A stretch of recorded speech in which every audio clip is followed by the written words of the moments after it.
Emotions are high across Israel as surviving hostages are reunited with their loved ones. But some families are still in limbo, with Hamas yet to return the remains of more than 20 deceased hostages. Gershon Baskin is a former hostage negotiator and joins us now from Jerusalem. Gershon, firstly, can you share with us what role have you played in the negotiations to end this war in Gaza and also having the hostages and prisoners returned home? I've been in contact with the Hamas leadership for 18 years now, and been involved in multiple negotiations on ceasefires and on hostage retrievals. My role here became very active from about 2 months ago, having developed a relationship with the President Trump's Middle East envoy, Steve Witkoff, being able to communicate directly with the Hamas leadership and with Mr. Witkoff, exchanging messages, trying to generate ideas and proposals on how this war could come to an end, pushing the American side to understand that the war will only end when President Trump decides that it should end, and also convincing Hamas that the way to end the war is to agreeing to release all the Israeli hostages even before the Israeli troops completely withdraw from Gaza. Are you able to reveal what advice you had provided in securing this hostage deal? It was such a challenge to get both sides to agree.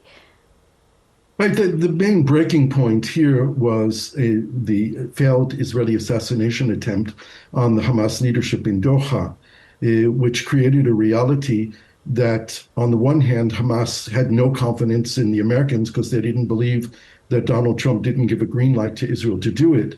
And the other part was, as a result of that, having Trump and his people understand that they needed to change course in order to protect U.S. interest in the Arab Gulf, in the Arab countries in the Arab Gulf, which are essential and important in their personal relationships between President Trump and most of the leaders in the region. Because until that point, the Americans believed the Israeli point of view that Hamas could be brought to surrender. And when they understood that they couldn't risk American interest anymore in the region, they had to change course. And that course was determining that the war must end, and they would impose that on Israel. And they would also provide guarantees to Hamas that they would release the hostages and Israel would not renew the war. There are additional obligations and steps that are now going to unfold that are essential to make sure that this is in fact the end of the war, and we will see those happening over the next days and weeks. What's taken so long to come to this point and reach a deal on the release of hostages and prisoners? Do you think this deal could have been struck much sooner? Oh, for sure. This deal was on the table at least a year ago. In September of last year, I brought a similar deal in writing from Hamas. But at that point, and until recently, the Israeli side was not willing to end the war. The Prime Minister Netanyahu has used the war as a tool of keeping himself in power, of preventing the creation of a commission of national inquiry to determine how Israel failed to protect itself on October 7th, to push off the trial that Netanyahu is facing on an indictment of corruption. All this has been used as a tool of Netanyahu to keep in power. And the Americans had believed the Israeli narrative that they could force Hamas to surrender. I have claimed for many, many years that Hamas will never surrender. They are willing to fight to the very last Gazan, but they will never surrender. It's not part of their DNA. It's not part of their belief in Islam in the way that they do, which is a distorted belief in Islam, but nonetheless, they think that one of the highest commandments of their religion, of their faith, is to become a martyr. And you can't threaten someone who's willing to die for a cause. So the crucial difference was that attack in Doha and the need of the Americans to change course and protect their interest. And Gershon, how are the terms and conditions of the actual exchanges of hostages and prisoners determined, including the logistics? Who will receive them? Where will the handover take place? I mean, this time compared to previous handovers, there were no humiliating ceremonies that we've seen in the past. Right. That was part of the agreement, that there would be none of those ceremonies. It would be done directly. The International Committee of the Red Cross is the only body that has the ability, the logistics, and the knowledge to do it. And they were contacted immediately once the deal was signed.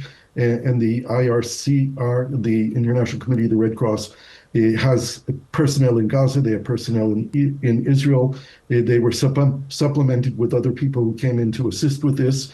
The question now is the retrieval of the deceased hostages. 4 bodies were returned yesterday. There are another 24.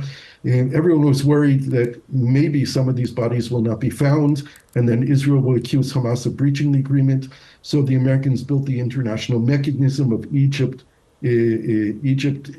Qatar, and Turkey, assisted by Israeli intelligence, working with Hamas on the other side to ensure that Hamas is making 100% effort to find all the bodies. But let's face it, maybe some of the bodies are buried underneath the rubble of buildings that Israel bombed, and maybe they'll never be found. So we need a mechanism to ensure that that Israel will not renew the war.